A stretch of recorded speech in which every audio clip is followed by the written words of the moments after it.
புத்தளம் வண்ணாத்திவில்லு பிரதான வீதியை மறித்து வேப்பமடு சந்தியில் இந்த ஆர்ப்பாட்டம் முன்னெடுக்கப்பட்டது.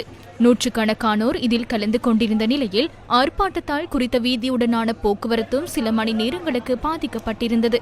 அனர்த்தத்தால் பாதிக்கப்பட்டுள்ள தங்களுக்கு அரசாங்கத்தினால் வழங்கப்படும் 25,000 ரூபாய் கொடுப்பனவு இதுவரை வழங்கப்படவில்லை என்றும் இதற்கான பெயர் பட்டியலில் தங்களின் பெயர்கள் உள்வாங்கப்படவில்லை என்றும் தெரிவித்தே வேப்பமடு பகுதி மக்களால் இந்த ஆர்ப்பாட்டம் முன்னெடுக்கப்பட்டது. சம்பவ இடத்திற்கு வருகை தந்த போலீசாரும் நிலைமைகளை கட்டுப்பாட்டுக்குள் கொண்டுவர முயற்சித்தனர்.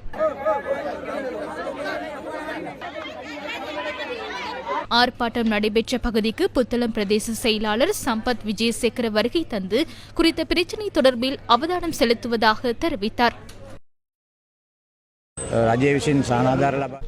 அரசாங்கத்தினால் வழங்கப்படும் 25,000 ரூபாய் கொடுப்பனவு வழங்கும் செயற்பாட்டில் ஒரு தாமதம் ஏற்பட்டுள்ளது. பட்டியல் தயாரிப்பதில் ஒரு சில பிரச்சினைகள் இருந்தன. இவற்றை விரைவில் நிவர்த்தி செய்து என்னிடம் பட்டியலை வழங்குமாறு கிராம சேவகர்களுக்கு அறிவித்துள்ளேன். எதிர்வரும் திங்கட்கிழமை அல்லது அதற்கு முன்னர் வேப்பமடு பகுதி மக்களுக்கு 25,000 ரூபாய் கொடுப்பனவு வழங்க நடவடிக்கை எடுக்கப்படும். பிரதேச செயலாளரின் உறுதிமொழியை அடுத்து ஆர்ப்பாட்டத்தில் ஈடுபட்டவர்கள் அங்கிருந்து கலைந்து சென்றனர்.